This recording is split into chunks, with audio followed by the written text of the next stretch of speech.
à cause du thème. Ce sera des enseignements vraiment très loin, parce que beaucoup de gens ont l'onction, mais ne savent pas libérer l'onction.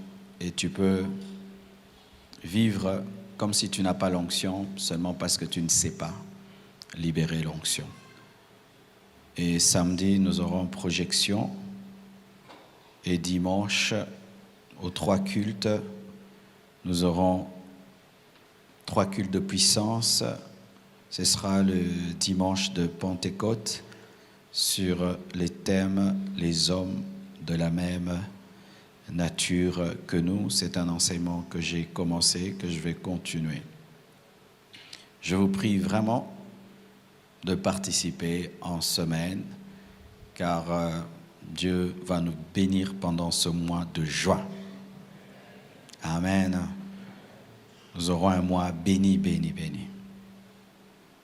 Et chaque fois que Dieu vous touche, agit, ne manquez jamais de témoigner. Écrivez en français et en lingala. Allez au secrétariat.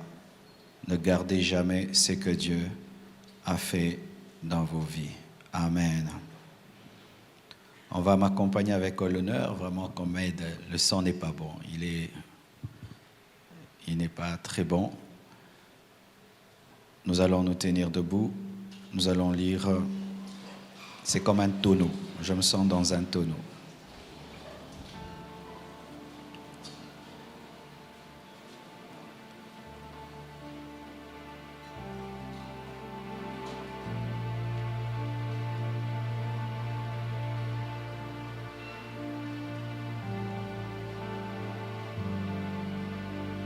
Nous allons lire Apocalypse 3, versets 14 à 19. La Bible dit ceci. Apocalypse 3, 14 à 19. Notre thème, c'est toujours vider avant d'être envoyé, ou vider pour être envoyé. Écrit à l'ange de l'église de Laodicée. Voici ce que dit l'Amen, le témoin fidèle et véritable, le commencement de la création de Dieu. Je connais tes œuvres. Je sais que tu n'es ni froid ni bouillant. Puisses-tu être froid ou bouillant? Ainsi, parce que tu es tiède et que tu n'es ni froid ni bouillant, je te vomirai de ma bouche. Surtout le verset 17. Parce que tu dis, je suis riche, je me suis enrichi et je n'ai besoin de rien.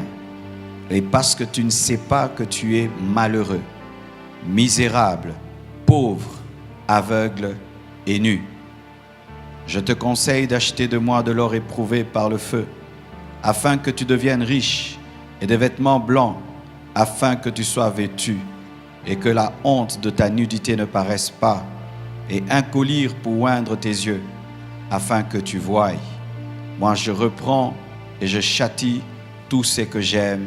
Aie donc du zèle et répands-toi. Ésaïe 6, versets 1 à 9. Ésaïe 6, 1 à 9.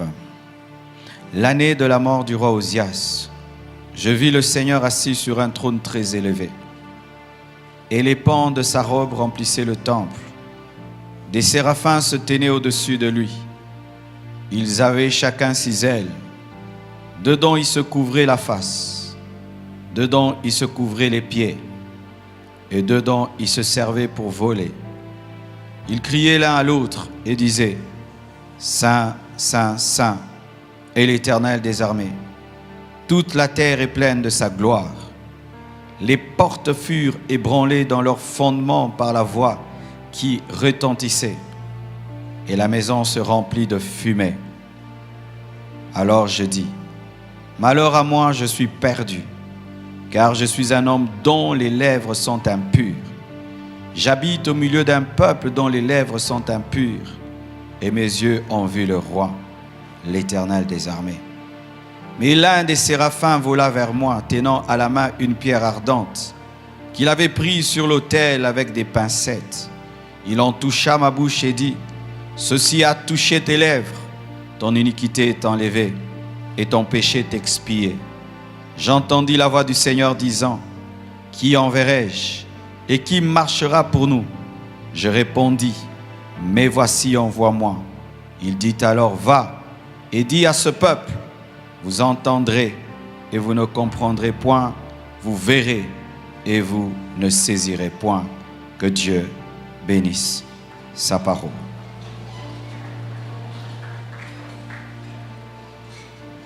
Avant de parler dans Apocalypse, j'aimerais parler du prophète Ésaïe. Vidé pour être envoyé. Le prophète Ésaïe était déjà dans l'exercice du ministère parce que là, nous ne sommes pas dans Ésaïe 1, nous sommes dans Ésaïe 3. Dans Ésaïe 1 et Ésaïe 2, il a prophétisé. Il a servi Dieu. Il était comme dans l'envoi.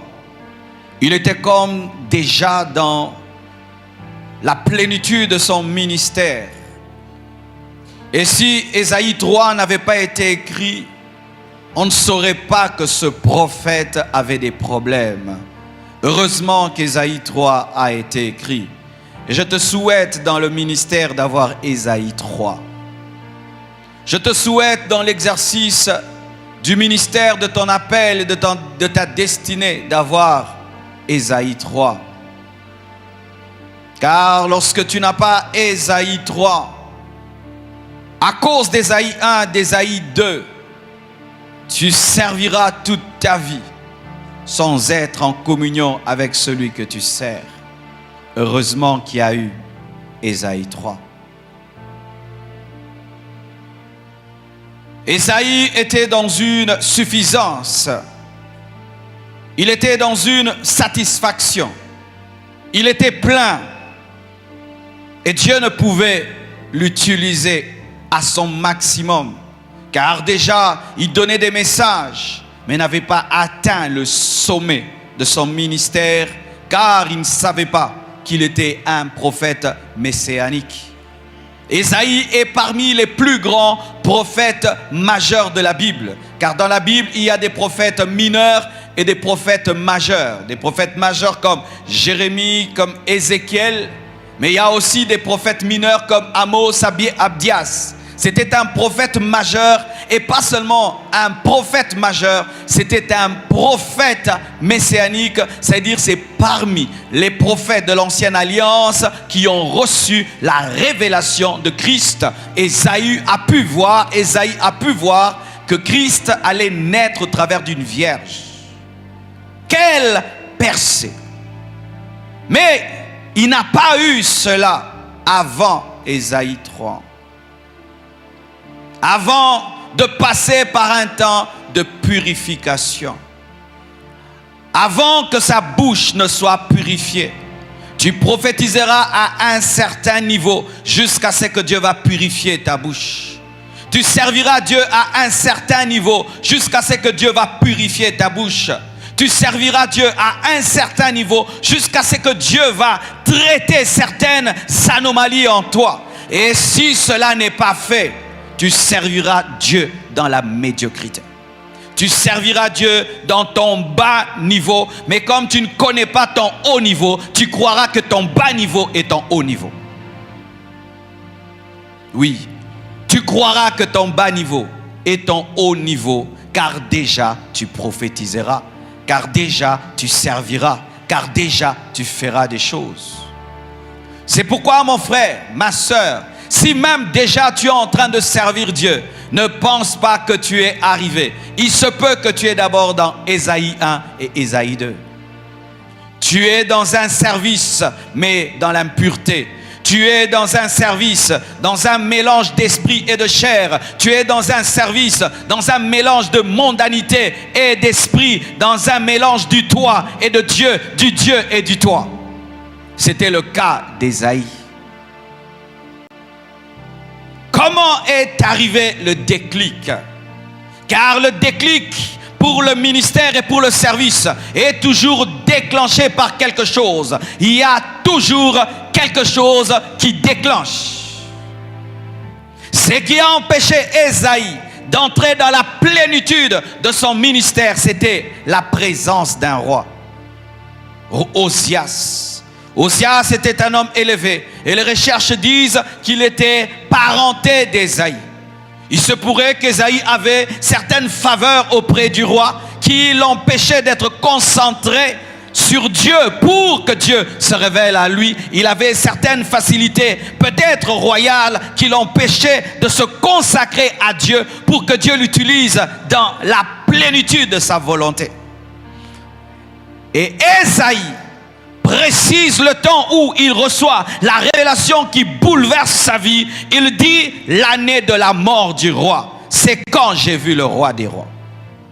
Il fallait qu'un roi meure pour qu'il voie un autre roi. C'est-à-dire que le premier roi flouait le deuxième.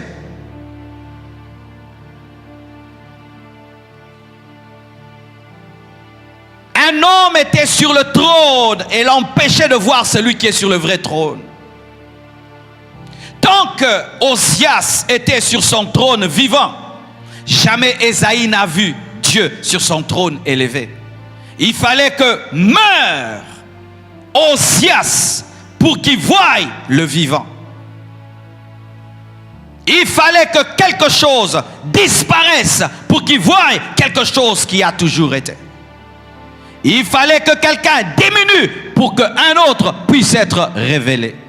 Il fallait que quelque chose parte pour qu'une autre chose vienne. Il fallait qu'il perde pour qu'il gagne. Il fallait qu'il perde Osias pour qu'il gagne l'Éternel. Et lorsque Osias est mort, il a vu le trône très élevé de Dieu. Il a reçu la révélation de la sainteté de Dieu. Il a vu des séraphins qui adoraient Dieu et qui disaient Saint, Saint, Saint, Saint. Et cette révélation lui a révélé son péché. Cette révélation lui a permis de comprendre qu'il était en train de servir le saint dans le péché. C'est alors qu'il a compris que ses lèvres étaient impures, mais ses lèvres impures étaient déjà utilisées. C'est alors qu'il a compris qu'il était en train de servir Dieu avec des lèvres qu'on ne pouvait utiliser. Lorsqu'il a reconnu qu'il avait des lèvres impures, c'est alors que le feu a touché ses lèvres. Il est impossible que le feu de la puissance de Dieu touche tes lèvres si tu ne reconnais pas le péché de ta langue. Il est impossible que Dieu te oigne si tu ne reconnais ta faiblesse. Il est impossible que Dieu t'utilise si tu ne reconnais que tu es inutilisable. Il a dit, je suis un homme aux lèvres impures. Il s'est senti indigne de servir Dieu. C'est alors que Dieu l'a rendu digne. Toutes les personnes qui se sentent dignes sont indignes et les indignes sont dignes. C'est ça le principe spirituel. Il faut que tu dises que je ne peux pas pour que tu puisses, afin que Dieu se glorifie dans ta faiblesse. Lorsqu'il a reconnu qu'il ne pouvait pas, c'est alors que Dieu l'a purifié et lui a maintenant donné son véritable message, car il y a le message premier et le message secondaire. Il était dans le message secondaire et il n'avait pas encore le message premier. Il faut que Dieu te purifie. Mais pour qu'il te purifie, il faudrait qu'il te révèle à quel point tu es petit, à quel point tu n'es rien. C'est alors que tu crieras pour qu'il puisse te purifier et t'envoyer. Et lorsque tu iras, tu ne seras jamais orgueilleux parce que tu as la connaissance que tu étais un homme aux lèvres impures. Frères, sœurs, il faudrait que tu passes par cette expérience, l'expérience de la sainteté de Dieu. L'expérience de la sainteté de Dieu, où Dieu te révèle à quel point il est saint. Et lorsque Dieu te révèle à quel point il est saint, tu te verras tel que tu es. Tous tes péchés paraîtront, même les choses les plus secrètes, même les choses les plus cachées paraîtront, te reviendront à ta conscience. Et tu confesseras même des choses qui pour les autres ne sont rien. C'est alors que Dieu te oindra. Un homme qui ne reconnaît pas ses péchés ne peut être envoyé. Un homme qui ne reconnaît pas ses péchés ne peut être envoyé. Un homme qui ne reconnaît pas ses péchés ne peut être envoyé. Un homme qui ne se répand ne peut amener à la repentance. Un homme qui ne se sanctifie ne peut prêcher le message de la sainteté. Un homme qui ne reconnaît pas son impureté ne peut amener à la sanctification. Ésaïe a reconnu qu'il était un homme aux lèvres impures. Je ne sais pas quel était le problème d'Ésaïe, si c'était un menteur, si c'était ceci, mais il avait un péché de la bouche. Mais imagine que l'instrument premier du prophète, c'est la bouche, mais c'est l'instrument premier du prophète qui était impur, et donc ses prophéties étaient impures. Ses prophéties étaient impures, mais il ne le savait pas, jusqu'à ce que Osias meure et que Dieu se révèle à lui. Et je prie que Dieu se révèle à toi. Je prie que Dieu dans sa sainteté se révèle à toi. Je prie que Dieu dans sa sainteté se révèle à toi. Et que tu te rendes compte à quel point tu es pécheur, à quel point tu es misérable, à quel point tu es indigne, à quel point tu es incapable. Et que tu puisses tomber sur tes genoux et que tu puisses implorer réellement sa grâce, sa miséricorde, et que tu ne puisses pas fabriquer une onction. Que l'onction te soit donnée par le feu de l'autel. Que l'onction te soit donnée par le feu de l'autel. Par le feu de l'autel.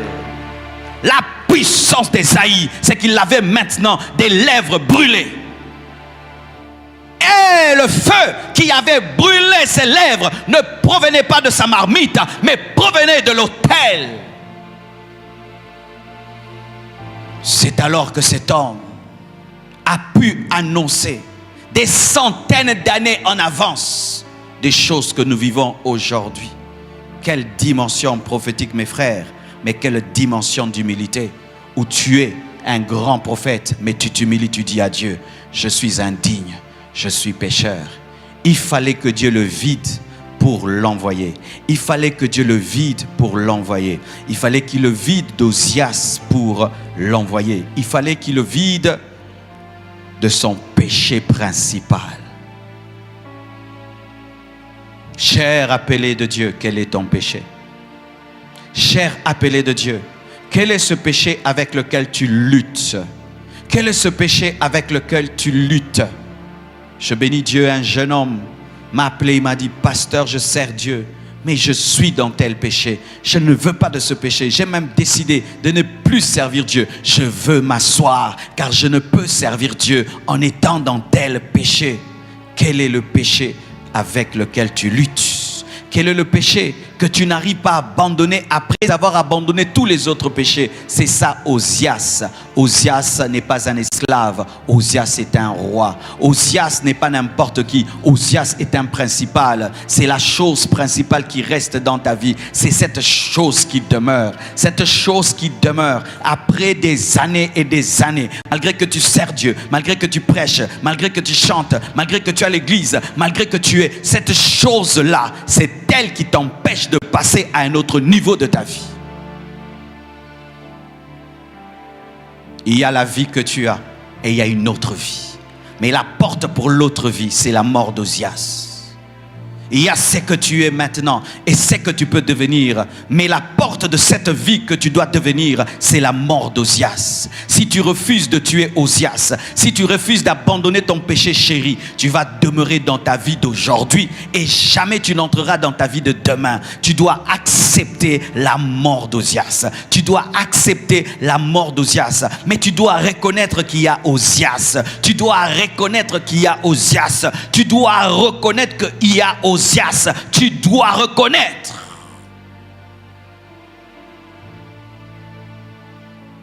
Les nouveaux convertis reconnaissent facilement leur péché.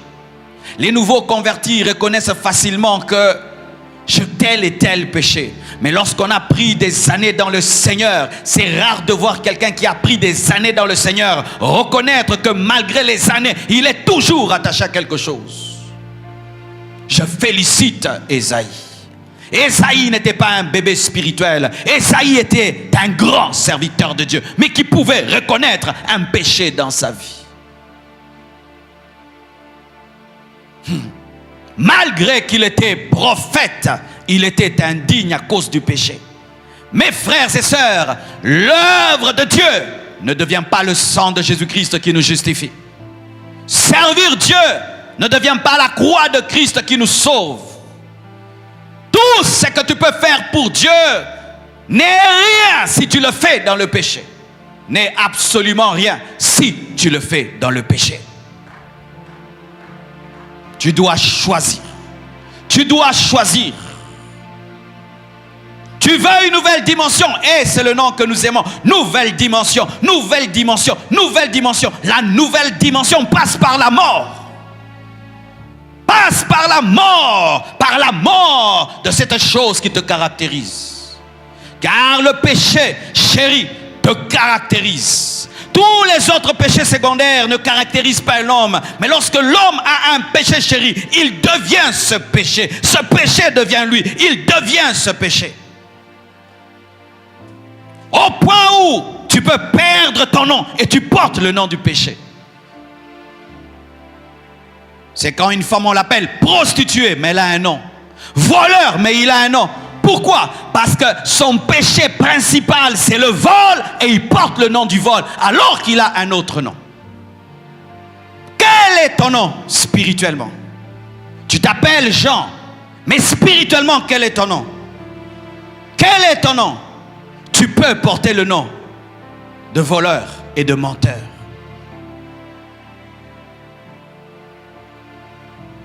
Je te dirai la vérité.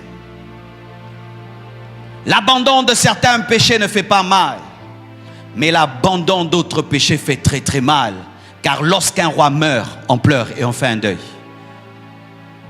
L'abandon de certains péchés ne fait pas mal.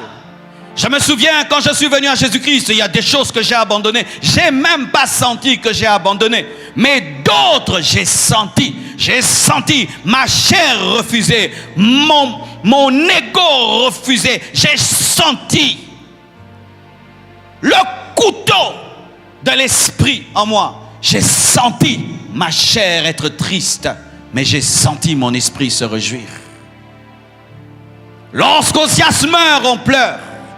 Lorsqu'Osias meurt, pendant un temps, on est triste de l'avoir perdu. Mais il est bon que tu sois triste. Cette vie chrétienne sans pleurs n'est pas de Dieu. Cette vie chrétienne sans repentance accompagnée de pleurs n'est pas de Dieu. Cette vie chrétienne sans prix à payer et sans sacrifice n'est pas de Dieu. Sur le chemin de la croix, tu pleureras. Christ a pleuré et tu pleureras. Tu pleureras en abandonnant certaines choses, abandonnant certaines personnes, mais ton esprit se réjouira. L'année de la mort du roi Osias. Où est le deuil d'Osias dans ta vie? Où est le deuil d'Osias dans ta vie? Où est le deuil d'Osias dans ta vie? Où est son tombeau? Montre-moi le tombeau de ton Osias. Montre-moi sa tombe. Montre-moi sa tombe. Car quiconque a tué Osias peut te montrer sa tombe. Il peut te dire, il y a 3 ans, j'ai tué Osias et je l'ai enterré là. Où est la tombe de ton Osias? Quel est le jour où tu l'as abandonné? C'était dans quelles circonstances? Et c'était comment? Car lorsque nous allons dans les deuils, on nous raconte toujours comment tel était mort. Il était malade pendant 3 mois. Et après. Et toi, c'était comment? C'était comment? Si tu ne t'en souviens pas, il n'est jamais mort. Il n'est jamais mort. Il n'est jamais mort. Il n'est jamais mort. Il n'est jamais mort. Il n'est jamais mort. Marie de Magdala a tué son Osias. Elle a tout abandonné pour suivre Jésus-Christ. Elle vivait dans le péché. Elle a commencé à vivre par la foi. Le jour où elle a cassé son parfum, elle a tué son Osias. Quel est ce jour? Quel est ce jour, mon frère? Car s'il n'y a pas ce jour, il n'y a pas aussi le déclic. S'il n'y a pas ce jour, il n'y a pas aussi la nouvelle dimension. Et toute ta vie, tu resteras dans Ésaïe 1 et Ésaïe 2. Jusqu'à ta mort. Alors qu'il y avait un dépôt prophétique à ta disposition. Des messages inouïs à ta disposition, une onction terrible à ta disposition, une destinée extraordinaire à ta disposition. Mais tu mourras et jamais tu n'es passé à la seconde étape. que c'est dommage. Les gens s'approchent de Dieu comme on s'approche d'une piscine et jamais on ne plonge dedans. Des gens s'approchent de Dieu comme on s'approche d'une eau, mais jamais on la boit. Les gens s'approchent des grandes choses de Dieu. Et quand Dieu dit, le prix, le voici, tue Osias et je te donne. Tes lèvres sont impures, je dois les brûler. Et tu dis non, je n'aime pas le feu, je veux me brûler. Mais ma langue, non, je ne supporterai pas ce feu, je ne supporterai pas. J'ai peur d'avoir mal. Laisse ma langue tranquille, mais continue à me donner des prophéties. Laisse ma langue tranquille et continue à m'utiliser. Laisse ma langue tranquille et continue à me révéler des grandes choses. Dieu n'est pas ton serviteur pour faire les choses à ton goût. Dieu n'est pas ton serviteur pour suivre ton rythme. Dieu n'est pas ton serviteur pour qu'il fasse ce que tu veux. C'est à toi de faire ce qu'il veut. Et si tu tardes, il attendra. Et tu peux faire 50 ans dans la même dimension. Pour ma part, je ne crois pas qu'il y a de nouvelles dimensions sans repentance. Je ne crois pas. Je ne crois pas qu'il n'y a pas, qu'il y a des élévations tant qu'un homme a un Osias dans sa vie. Je ne le crois pas. Je ne le crois pas. Il faut que quelque chose quitte pour que quelque chose entre. Il faut que quelque chose sorte pour que Dieu ajoute. Il faut qu'il te vide pour qu'il te remplisse. Il faut qu'il te creuse pour qu'il te remplisse. Il faut qu'il te bêche pour qu'il puisse planter. Il faut qu'il te sacre pour qu'il puisse s'aimer. Sans cela, Dieu ne le fait jamais. Et tu peux crier, cette année de gloire, année de ceci, bien aimé, ce sont des récitations. Et ce n'est pas réel. C'est pourquoi moi je ne crois pas dans les églises, ces déclarations de tout le monde. Année de gloire, non. Pour certains, pas pour d'autres.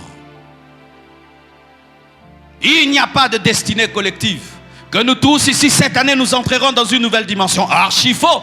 Ce n'est pas parce que tu as l'église Compassion que tu pratiques les prédications de l'église Compassion. Ceux qui pratiqueront la parole, ceux qui vivront la parole, alors eux entreront dans la nouvelle dimension. Et s'il n'y aura qu'une seule personne, cela est suffisant.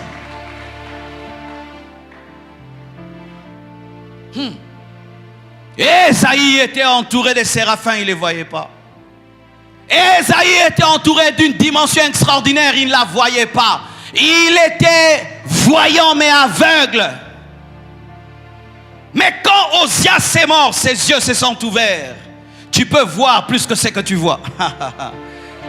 Osias, il te ferme les yeux. Les jours qui meurent, tu commences à voir les choses qui t'entourent. Car il y a des choses qui t'entourent. Des choses t'entourent. Des choses t'entourent. Des anges t'entourent. Une dimension t'entoure. Un trône t'entoure. Mais tu ne peux voir si Osias est là. Il faut une opération spirituelle pour que tu voies.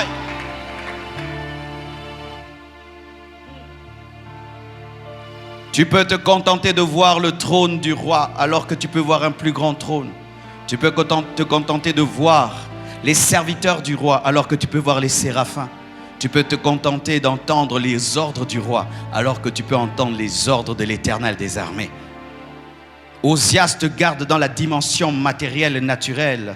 Mais lorsqu'il meurt, tu opères dans la dimension spirituelle qui est plus élevée que la dimension naturelle car elle touche les spirituels, elle touche le matériel. Tu peux opérer dans le naturel et dans le surnaturel si tu acceptes dans le naturel de tuer Osias. Car des fois, les belles choses que nous voyons sur la terre nous empêchent de voir les choses qui sont au-delà de la terre. Jusqu'à ce que tu tueras cette chose qui t'empêche de voir. Alors tu te rendras compte que pendant longtemps tu ratais et tu avais peur pour rien alors qu'autour de toi il y avait un trône.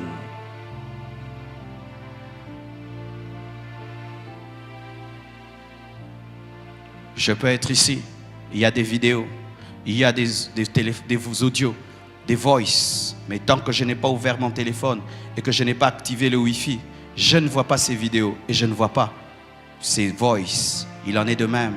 Tant que Osias vit, tu ne seras jamais connecté aux visions que Dieu envoie et aux prophéties que Dieu envoie. Jusqu'à ce que tu vas activer le Wi-Fi spirituel. C'est alors que tu capteras ce que Dieu est en train de te donner.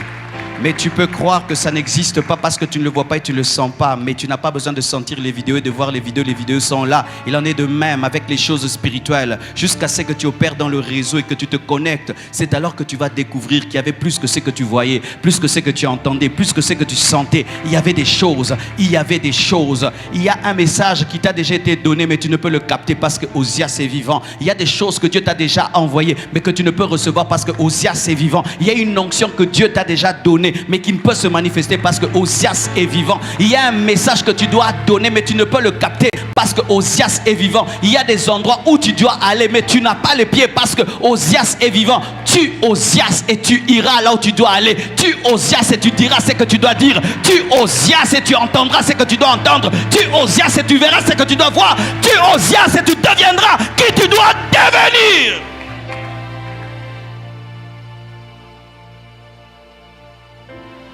Il y a sur la balance Osias et l'Éternel. Tu choisis qui? Tu choisis qui? Entre une jeune fille et l'onction, tu choisis qui? Entre l'argent et la puissance de Dieu, tu choisis quoi? Entre l'orgueil et la puissance des miracles, tu choisis quoi? Entre une vie indisciplinée, une vie surnaturelle, tu choisis quoi? Tu choisis quoi? Entre une fille et l'onction, tu choisis quoi? Tu choisis quoi? Entre la rancune et la révélation, tu choisis quoi? Tu choisis quoi? Entre une belle vie et une vie d'impact, tu choisis quoi? Qu'est-ce que tu choisis? Car c'est à toi de choisir. Dieu ne va pas t'imposer. Dieu ne va pas t'imposer. C'est Ésaïe qui a dit: je suis un homme aux lèvres impures. Ce n'est pas Dieu qui a dit. J'entends des gens qui disent: Dieu me changera. Vous savez, souvent quand les hommes disent Dieu me changera, c'est lorsqu'ils ne veulent rien changer. Que Dieu me change. Que Dieu me change s'il veut. Il y a ta part. Dieu n'a pas créé des robots. Il a créé des hommes à son image, à sa ressemblance. Lorsqu'il t'a créé, il t'a créé avec une volonté souveraine. Dieu a une volonté et tu as une volonté. Et Dieu ne peut t'amener là où tu ne veux pas aller. Un jour, je me réveillerai, je changerai. Non, ça ne se passe jamais comme ça. Pour tout changement dans ma vie, j'ai collaboré. Je ne me suis jamais réveillé changé. Non, je ne me suis jamais réveillé changé. Mais pour chaque changement, j'ai collaboré. Tu entres, tu fais la musculation. Le coach est là. Il ne va jamais transporter les choses pour toi. Mais il va te dire: fais 10 pompes. 10, 20, 40, 50. Mais c'est toi qui vas faire les pompes. Après, c'est toi qui seras musclé. Vous voulez être changé. Mais vous voulez être changé comme si vous n'étiez pas des humains. Le pain, je peux le changer. Je le coupe, il devient sandwich. Demain, je le coupe, il devient cela. Mais toi, tu n'es pas du pain, tu es un humain. Tu as une volonté. Tu dois accepter le changement pour être changé. Tu dois accepter. Oh, je sens que je viens de dire quelque chose d'important. Mes frères, ne souhaitez jamais le changement. Le changement n'arrive jamais en souhaitant. Le changement est une décision. Même avoir l'onction, c'est une décision. Oh, si Dieu veut me donner l'onction, j'aurai l'onction. Ah, vous pensez que si Élisée avait dit ça, il allait avoir l'onction? Il a cherché l'onction. Il a pourchassé Élie jusqu'à ce qu'il a eu l'onction. Vous pensez que si les apôtres étaient sortis de la chambre haute, ils allaient avoir l'onction? Ils n'allaient pas avoir l'onction. Ils devaient rester dans la chambre. C'était leur part. C'était leur part. C'était leur part. Vous qui pensez que les choses arriveront parce qu'elles doivent arriver, c'est archi faux. Car même pour que tu viennes sur la terre, il y a eu la volonté de ton père et de ta mère. Dieu m'a créé, oui, mais il y a 2 personnes qui ont voulu. Est-ce que vous comprenez ce que je dis? Je changerai. Oui, je changerai en collaborant avec le Dieu du changement qui veut déjà mon changement. Donc si je ne change pas, c'est ma faute parce que lui, il veut déjà. C'est ma volonté qui est toujours en retard parce que sa volonté est déjà disponible. Oh, tu n'as pas compris. Écoutez ceci, mes frères. Voici comment fonctionnent les faibles. Les faibles attendent toute leur vie qu'une chose puisse venir changer leur vie. Les forts vont vers le changement. Les faibles attendent le changement, mais les forts vont vers le changement. C'est Élisée qui est allé vers l'onction. L'onction n'est pas venue vers Élisée.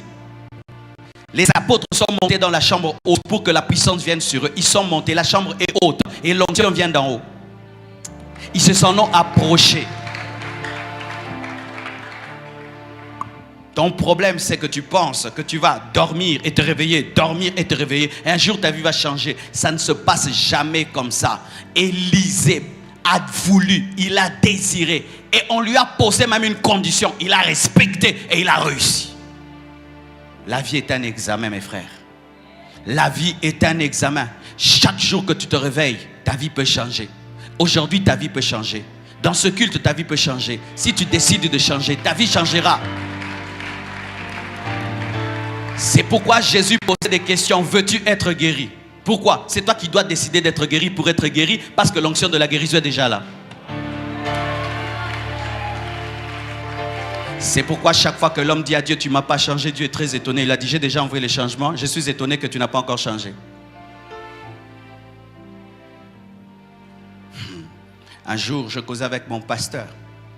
Et puis j'ai dit, les gens, ils exagèrent. Il dit, Saint-Esprit, fais.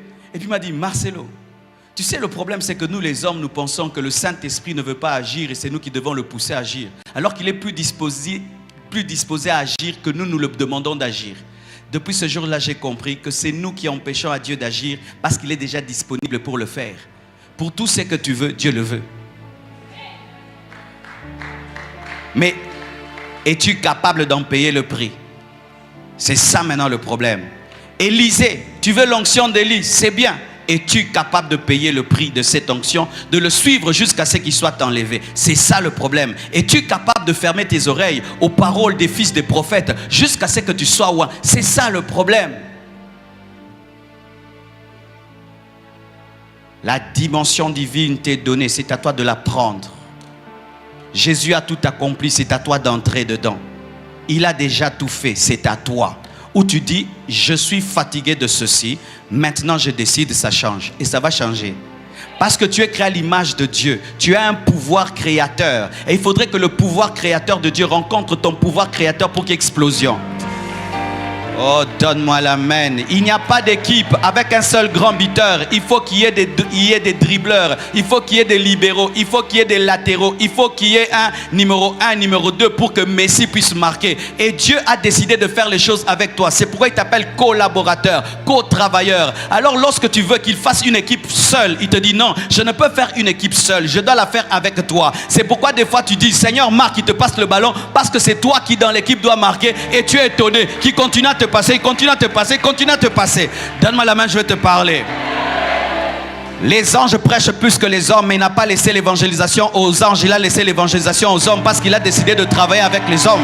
Il pouvait laisser à Michael, à Gabriel l'évangélisation parce que déjà Gabriel est l'ange messager, mais il n'a pas laissé l'évangile à l'ange messager, mais il a laissé l'évangile à Pierre, il a laissé l'évangile à Matthieu, il a laissé l'évangile à Luc. Pourquoi? Parce qu'il avait décidé que dans cette équipe il devait travailler avec eux. Et si eux priaient, sauve le monde, il allait dire non, sortez de la chambre haute et parlez.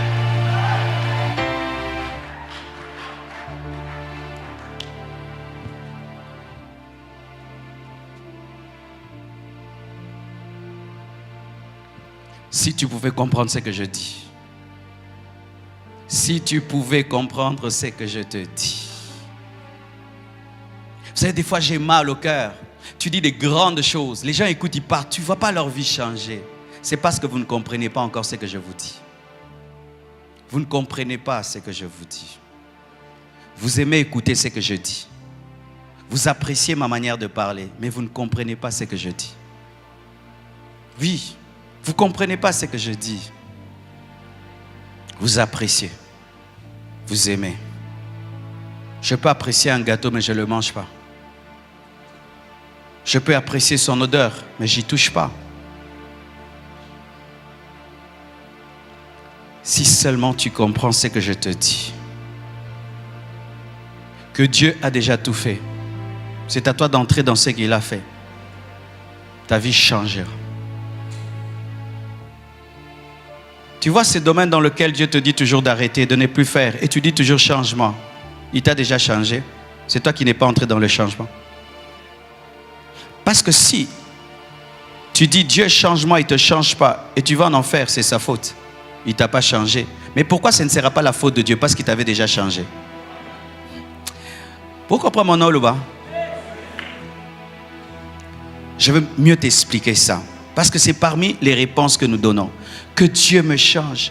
Que Dieu me change. Alors si tu meurs, il ne t'a pas changé. Alors tu vas en enfer, tu vas dire, Seigneur, je t'avais dit de me changer, tu ne m'as pas changé.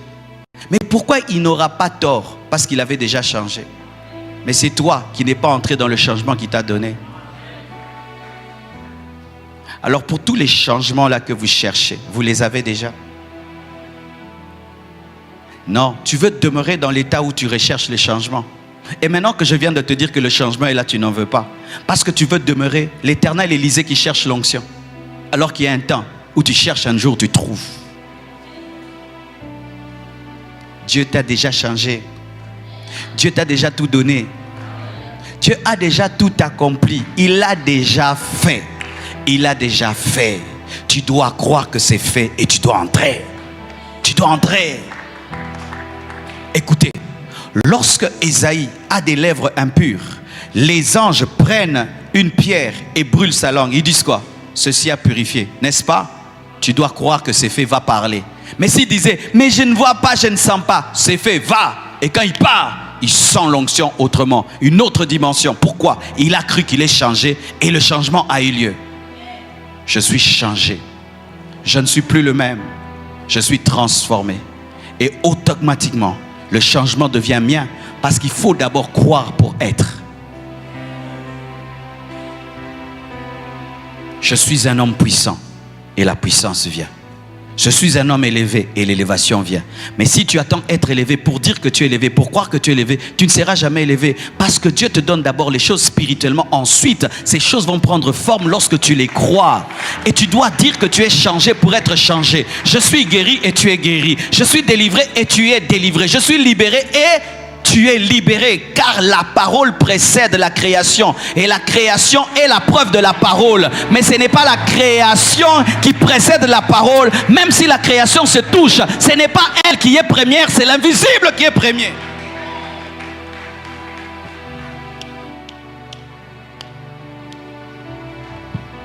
C'est tellement facile mais difficile.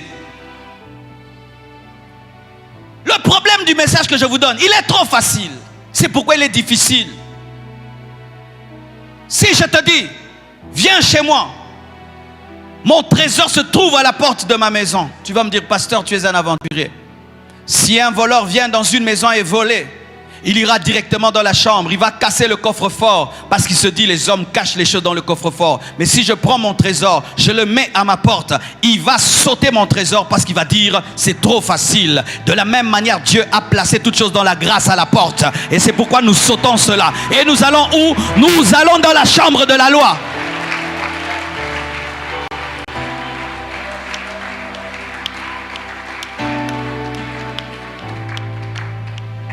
Nous allons dans la chambre de la loi.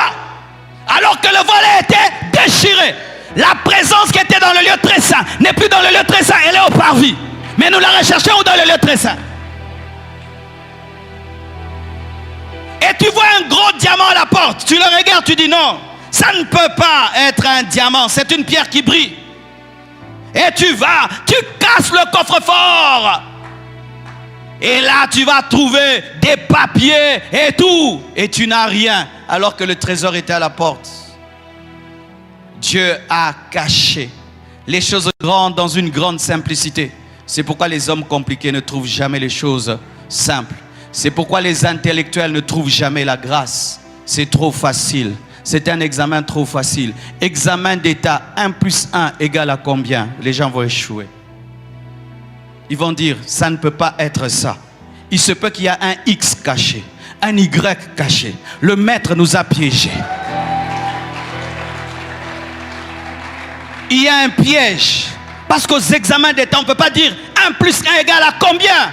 Ça doit être un bizarre. Ça peut être un autre. Et tu vas voir, quelqu'un va dire 1 plus 1 égale à 11 XBC.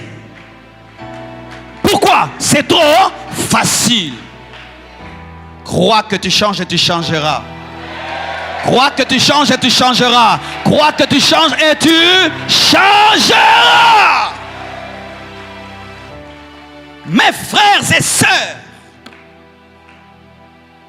l'évangile est venu nous simplifier la vie. L'évangile n'est pas venu nous compliquer la vie. Mais nous demeurons dans des choses compliquées parce que nous sommes dans la méritocratie. Le Saint-Esprit est en moi. Jésus est en moi. Comment un tel homme peut échouer? Je ne peux pas échouer. Je ne peux pas échouer. Est-ce que je peux être maudit? Je ne peux pas être maudit. Parce que j'ai le Dieu de la bénédiction en moi. Mais tu dis toujours que tu es maudit. Tu dis toujours que tu vas échouer. Pourquoi? Parce que c'est trop facile.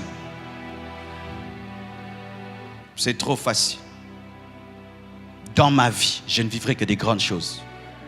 Pourquoi? J'ai le grand Dieu. La chose la plus difficile dans ma vie, c'est d'avoir Dieu en moi. Si Dieu peut entrer en moi, et maintenant la richesse ne peut pas entrer.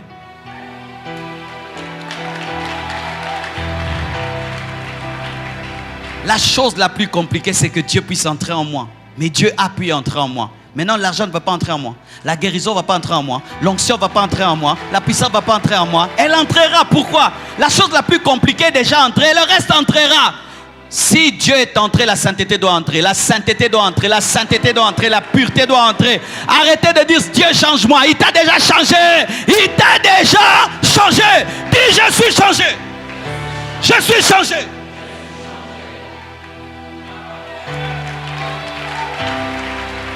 Alléluia. C'est pourquoi lorsqu'il crie malheur à moi, je suis perdu, les séraphins lui disent ceci: va dire à ce peuple pourquoi ceci a touché tes lèvres, ton iniquité a été enlevée, ton péché est expié. C'est celui qui croit que son iniquité est enlevée, ses péchés sont expiés, qui va dire vous entendrez, vous ne comprendrez pas. Il faut que tu croies que tes péchés sont enlevés, ton iniquité est enlevée pour que tu puisses dire vous entendrez, vous ne comprendrez pas. C'est seulement celui qui a l'assurance du salut qui peut communiquer le salut.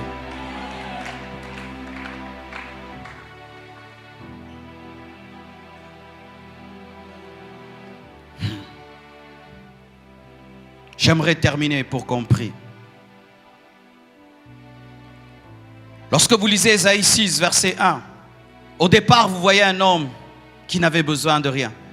Mais lorsque il est frappé par la sainteté de Dieu, par la présence de Dieu, ça devient un homme qui crie qu'il est malheureux. C'est un homme qui crie qu'il est perdu. Donc il est conscient qu'il a besoin d'un salut. C'est alors que Dieu vient le sauver. Mais lorsque nous lisons Apocalypse 3, versets 14 à 19, nous trouvons un grand paradoxe entre Ésaïe 6 et Apocalypse 3. Nous voyons un contraste. Pourquoi le cœur d'Ésaïe a fini par être touché pour s'humilier? Mais dans Apocalypse 3, nous voyons une église suffisante. Excusez-moi, pendant que je prêchais, je disais tout le temps Ésaïe 3, c'est Ésaïe 6. Excusez-moi. Et quand nous lisons Apocalypse 3, elle nous révèle la dernière église d'Asie mineure, l'église de Laodicée.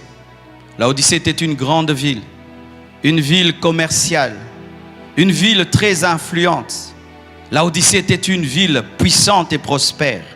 Et l'église de Laodicée avait bénéficié de son économie et de sa position économique et géographique, faisant que cette église était aussi puissante que la ville. Mais cette puissance et cette richesse matérielle avaient amené une froideur spirituelle. L'église était tombée dans la suffisance à cause de l'argent, à cause de ses biens. Et c'est ce qui arrive à l'église des temps de la fin aujourd'hui. Les églises sont devenues fortes, les églises sont devenues puissantes. Les églises ont des cités aujourd'hui. Les églises ont des quartiers aujourd'hui. Il y a des églises même qui ont des banques. Il y a des églises dans lesquelles il y a même des stations-service. Il y a des églises qui ont des entreprises. Il y a des églises de 100 000 personnes. Aujourd'hui, il y a des églises même d'1 million de personnes. Il y a des pasteurs qui ont des jets. Il y a des pasteurs qui sont des milliardaires. Il y a des églises même qui prêtent au gouvernement de l'argent. Les pasteurs deviennent de plus en plus puissants. Les églises deviennent de plus en plus grandes. Hier, ces églises qui étaient méprisées sont respectées. C'est d'une bonne chose, mais elle peut devenir mauvaise lorsque cela s'accompagne de suffisance. L'église de Laodicée a dit: je n'ai besoin de rien, car je me suis enrichi. Je n'ai besoin de rien. Alors que cette église était malheureuse spirituellement, misérable spirituellement, pauvre spirituellement, aveugle et nue spirituellement. C'est là que je comprends, mes frères, quoi que nous aurons demain, des cités, des quartiers, des écoles, si nous n'avons pas la soif de Dieu, nous sommes pauvres. Quoi que nous bâtirons demain, si nous perdons la conscience que sans Dieu nous ne sommes rien, nous sommes aveugles et nus. Et malheureusement, mes frères, cela est devenu la maladie de l'église. Une église remplie. Lorsque Dieu veut l'envoyer, elle est tellement pleine qu'il n'y a pas la place pour l'onction, la place pour la sagesse, pour la connaissance, pour la formation. La soif de Dieu. L'église de Laodicée avait une maladie. Elle avait perdu sa soif. Parce qu'elle n'était pas vide.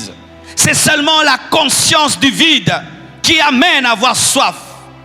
C'est la conscience que sans Dieu on n'est rien qui nous amène à le rechercher, à le désirer. Une maladie caractérisera l'église à la fin des temps. La suffisance. Des gens viendront à l'église, mais ils n'ont besoin de rien. Ils viendront à l'église, ils n'ont envie de rien. Ils viendront à l'église, ils ne désirent rien. Ils ne désirent rien.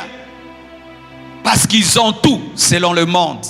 Ils ont l'argent, ils ont les vêtements, ils ont des comptes en banque. Ils ont tout ce que le monde peut donner. Mais ils n'ont pas l'essentiel, la présence de Dieu. C'est pourquoi faites très attention au message de la prospérité.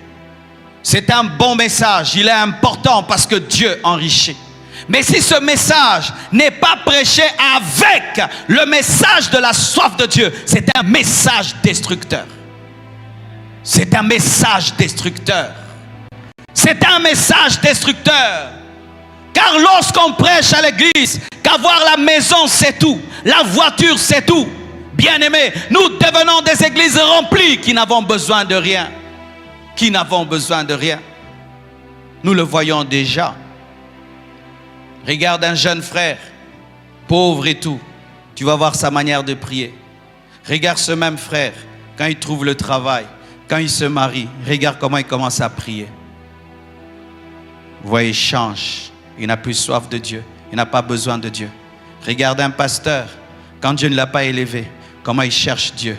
Regarde quand Dieu l'élève, comment il ne cherche plus Dieu. La soif disparaît. Regarde un chrétien, quand il est pauvre, comment il prie. Quand il devient riche, comment il prie.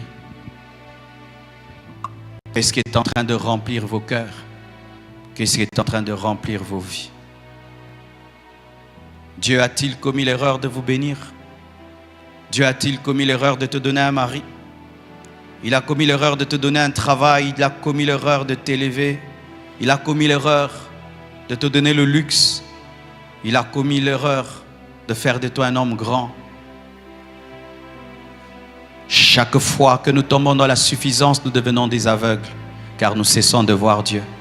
Chaque fois que nous tombons dans la suffisance, nous sommes nus, car nous ne sommes plus habillés du vêtement de la justice. Chaque fois que nous tombons dans la suffisance, nous sommes des malheureux, car la véritable joie nous quitte. Et ça, vraiment, vous devez le savoir. L'or et l'argent ne donnent pas la joie et la paix. Seul Dieu donne la joie et la paix. Seul Dieu donne la joie et la paix. Seul Dieu donne la joie et la paix. Revenez à la soif de Dieu. Revenez à la soif de Dieu. Dieu ne peut jamais remplir un homme qui ne l'attire. Dieu ne peut jamais remplir quelqu'un qui ne l'invite.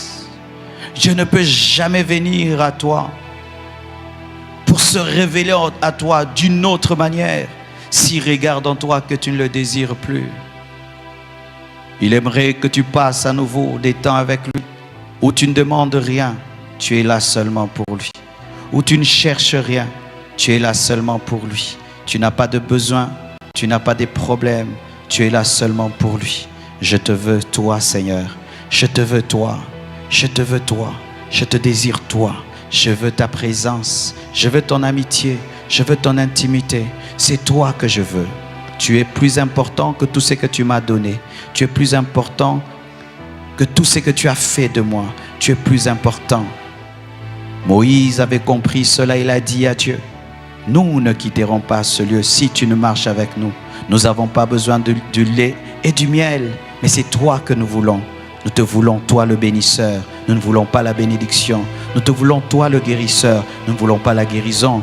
Nous voulons toi qui élèves. Nous ne voulons pas l'élévation. S'il faut choisir entre ta bénédiction et toi, je te choisis. S'il faut que je choisisse entre la guérison et toi, je te choisis. S'il faut que je choisisse entre l'élévation et toi, je te choisis. S'il faut que je choisisse entre l'onction et toi, je te choisis. S'il faut que je choisisse entre l'intimité et la puissance, je choisis l'intimité. S'il faut que je choisisse le succès et l'intimité, je choisis l'intimité. Dieu veut entendre ça encore.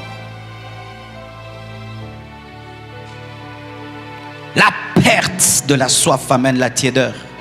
La perte de la soif amène la tiédeur spirituelle.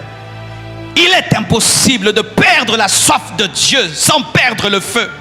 Il est impossible de perdre la soif de Dieu sans perdre l'onction. Il est impossible de perdre la soif de Dieu sans perdre Dieu lui-même. Impossible. Impossible. Et c'est la dernière église. Donc, c'est le type de chrétiens qui existeront avant l'enlèvement. Oh Seigneur. Lorsque Jésus viendra, il ne trouvera pas une église qui est en train de l'attendre. Je suis désolé de le dire. La Bible le montre. Jésus viendra trouver une église suffisante. Une église qui a tout. Une église qui a tout et qui n'a plus besoin de lui. C'est pourquoi peu seront enlevés. Peu seront enlevés. Peu seront enlevés. Mes frères, peu seront enlevés. C'est la caractéristique de la dernière église. L'église de Laodicée. C'est la caractéristique. Et regardez mes frères, c'est vrai. Vous qui êtes au milieu de nous, qui vivez cette parole, vous êtes les plus bénis. Vous qui êtes au milieu de nous, qui avez toujours soif de Dieu, vous êtes les plus bénis. Vous qui au milieu de nous, chaque matin vous vous réveillez avec la faim de Dieu, la soif de Dieu, vous êtes bénis. Toi qui au milieu de la richesse continue à avoir faim de Dieu, tu es béni. Toi qui au milieu du succès continue à désirer Dieu, tu es béni. Tu es béni. Tu as le cœur de l'épouse. Tu as le cœur de l'épouse. Tu as le cœur de l'épouse.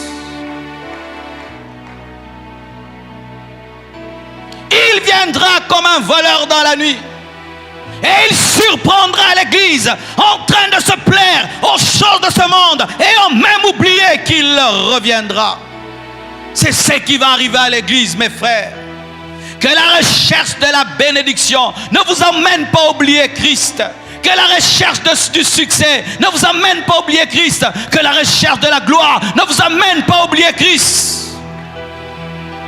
Sinon, vous êtes déjà perdus, mes frères.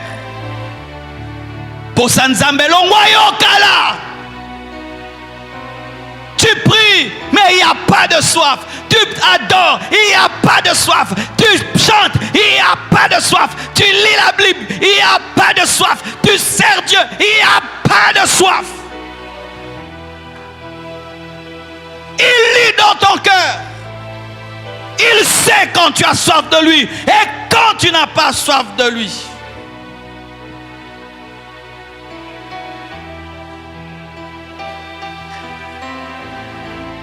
Voici comment moi je m'exerce à ne pas perdre la soif de Dieu. Vous savez, étant pasteur, Lorsque nous nous tenons dans la présence de Dieu, on a tellement de problèmes à dire à Dieu. Oh Dieu, l'Église. Oh la vie des fidèles. Oh Seigneur, la construction. Oh Seigneur, fais grandir l'Église. Oh Seigneur, bénis mon voyage missionnaire. Oh Seigneur, Seigneur, donne-moi l'onction. Seigneur, donne-moi la parole. Donne-moi la prédication. Et puis des fois je dis, Seigneur, je ne veux même pas te demander tout ça. Je ne veux pas te demander tout ça. Oh Dieu, donne-moi un message. Oh, donne-moi l'onction. Fais grandir l'Église. Oh, Seigneur, je veux seulement être là devant toi. Comme quand je m'étais converti. Je n'étais pas pasteur. Je n'avais pas de voyages missionnaires à faire. Je n'avais pas de temples à construire. Je n'avais que toi. Seigneur, je viens devant toi comme quand j'étais au début. Au début, comme dans un mariage, des fois, on est marié, puis on se rappelle le début du mariage et on abandonne les enfants. On sort marié femme sans les enfants pour se souvenir des temps des fiançailles. Et Dieu, de la même manière, aimerait que tu puisses mettre de côté l'or et l'argent et toutes ces choses que tu as l'habitude de lui demander et que tu puisses venir seul devant lui et qu'il n'y ait que vous, où tu ne lui parleras pas de tes besoins, de tes problèmes, de tes difficultés, de tes souffrances, de tes projets et de tes combats et de tes luttes et de toutes ces choses. Il est fatigué de tes chansons. Il est fatigué de ton chapelet de prière où tu demandes toujours les mêmes choses.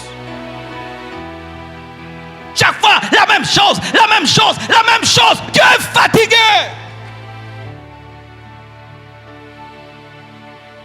Quand tu commences ta prière, Dieu sait que tu vas demander le Minerval, le Minerval, le Minerval, le Minerval. Des fois, tu ne peux pas oublier ça.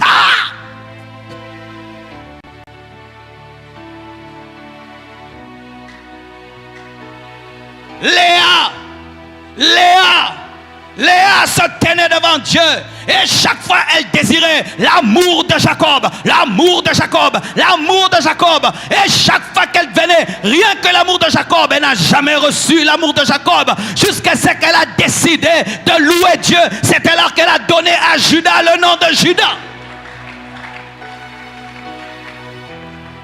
Si chaque fois que je viens devant Dieu, oh Dieu, fais grandir la compassion, fais grandir la compassion. Dieu est fatigué de moi, Dieu est fatigué de moi. Donc toi tu viens seulement pour que l'église grandisse. Tu n'as pas besoin de ma présence. Tu n'as pas besoin de mon amitié. Tu n'as pas besoin de mon intimité.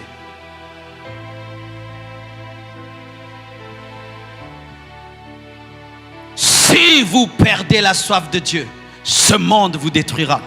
Si vous perdez la soif de Dieu, le siècle présent va vous anéantir. Si vous perdez la soif de Dieu, vous deviendrez des chrétiens comme des robots, sans émotion, sans rien, rien. Vous faites les choses machinalement, mais au-dedans de vous, tout est mort. Gardez la flamme de la soif. Gardez la flamme de la passion. Gardez ça, gardez ça. Sans ça, vous n'êtes plus rien. Tu entreras au temple, tu es là, tu regardes l'église, tu écoutes la parole, comme d'habitude, tu donnes ton offrande comme d'habitude, et puis tu rentres à la maison comme d'habitude. Il n'y a plus d'intimité, de communion avec Dieu, il n'y a plus de désir ardent de lui. Tu es dans tes projets et Dieu devient comme un fétiche dont tu te sers des fois afin d'avoir ce dont tu as besoin.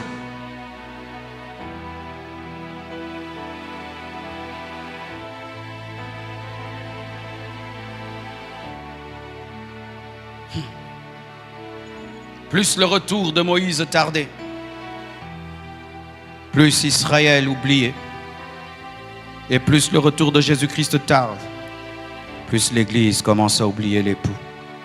Plus le retour de Moïse tardait, plus Israël se donnait au veau d'or fait d'argent.